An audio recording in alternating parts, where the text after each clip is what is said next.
ଆମେ ଆମ ଦଶମ କ୍ଲାସ୍ ଭୂଗୋଳର ପ୍ରଥମ ପାଠ ସମ୍ବଳ ଓ ତାହାର ବିକାଶର ଅଭ୍ୟାସ ପ୍ରଶ୍ନପତ୍ର କରିବା। ତାହେଲେ ନିମ୍ନଲିଖିତରୁ ଗୁଡ଼ିକରୁ ଠିକ୍ ଉତ୍ତରଟି ଆମେ ଲେଖିବା। କେଉଁଟି ଏକ ଅପୂରଣୀୟ ସମ୍ବଳ?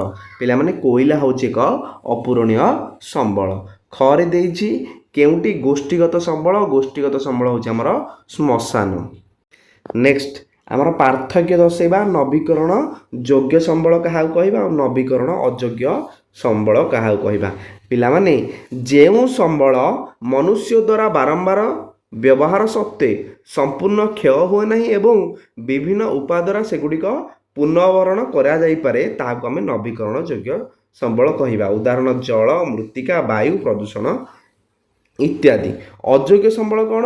ଆମେ ଯାହାକୁ ପୁନଃଭରଣ କରିପାରିବା ନାହିଁ, ତାକୁ ଆଉ ଆମେ କରିପାରିବାନି। ଉଦାହରଣ କୋଇଲା, ପେଟ୍ରୋଲିୟମ ଓ ପ୍ରାକୃତିକ ବାଷ୍ପ। ନେକ୍ସଟ କ୍ୱେଶ୍ଚିନ୍, ଅବିରାମ ସମ୍ବଳ ଓ ଅପୂରଣୀୟ ସମ୍ବଳ କ'ଣ? ଅବିରାମ ସମ୍ବଳ ହେଲା ମଣିଷର ବ୍ୟବହାର ଦ୍ୱାରା ହ୍ରାସ ହେଉନଥିବା ସମ୍ବଳକୁ ଅବିରାମ ସମ୍ବଳ କହିବା। ଯେତେ ବ୍ୟବହାର କଲେ ମଧ୍ୟ ହ୍ରାସ ହେବ ନାହିଁ, ଯେମିତି ସୌରଶକ୍ତି, ଜୁଆର ଶକ୍ତି, ଭୂତାପ ଶକ୍ତି ଓ ପବନ ଶକ୍ତି। ଅପୂରଣୀୟ ସମ୍ବଳ କ'ଣ?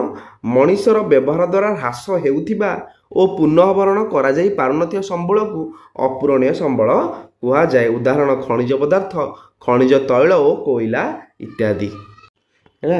ନେକ୍ସଟ କ୍ୱେଶ୍ଚିନ୍ ଆମେ ଗୋଟିଏ ବାକ୍ୟରେ ଲେଖିବା। ପ୍ରଥମେ ଦେଲା ଆମର ସମ୍ବଳର ଭଣ୍ଡାର।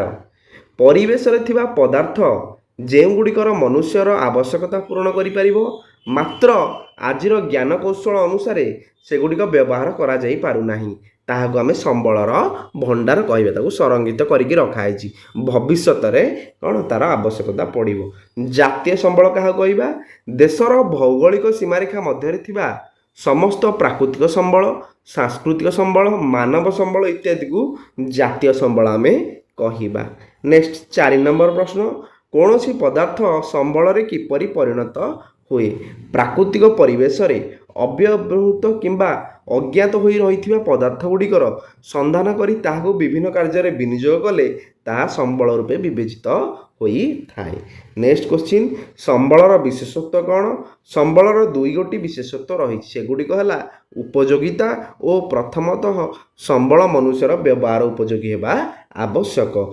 ଦ୍ୱିତୀୟତଃ ସମ୍ବଳ ବିଭିନ୍ନ ପ୍ରକ୍ରିୟା ମାଧ୍ୟମରେ ମନୁଷ୍ୟର ଆବଶ୍ୟକତା ପୂରଣ କରିବାରେ ସହାୟତା ହେବା ଆବଶ୍ୟକ।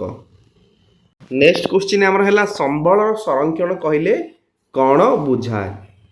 ପିଲାମାନେ ସମ୍ବଳର ସଯତ୍ନ ବିନିଯୋଗ ତଥା ନବୀକରଣ ପାଇଁ ଯଥେଷ୍ଟ ସମୟ ଦେବାକୁ ସମ୍ବଳ ସଂରକ୍ଷଣ କୁହାଯାଏ।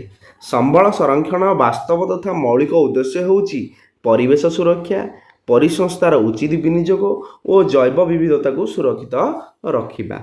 ସମ୍ବଳ ବିକାଶ ଯୋଜନା ଓ ଜାତୀୟ ବିକାଶ ଯୋଜନା ମାଧ୍ୟମରେ ସମନ୍ୱୟ ସ୍ଥାପନ କରିବା ଏବଂ ନୂତନ ଓ ବିକଳ୍ପ ସମ୍ବଳର ଆବିଷ୍କାର ସମ୍ବନ୍ଧୀୟ ଗବେଷଣା କାର୍ଯ୍ୟକ୍ରମର ଯୋଜନା ସମ୍ବଳ ସଂରକ୍ଷଣର ଏକ ନୂତନ ପନ୍ଥା।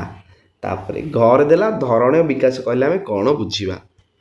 ସମ୍ବଳ ବିନିଯୋଗର ଆବଶ୍ୟକତା ତଥା ଆଗାମୀ ବଂଶଧରଙ୍କ ପାଇଁ ସେଗୁଡ଼ିକର ସଂରକ୍ଷଣ ମଧ୍ୟରେ ସନ୍ତୁଳନ ରକ୍ଷା କରିବାକୁ ଧରଣୀୟ ବିକାଶ କୁହାଯାଏ। ସମ୍ବଳ ଓ ତାର ବିକାଶର ଅଭ୍ୟାସ ପ୍ରଶ୍ନପତ୍ର ଆମର ସରିଲା।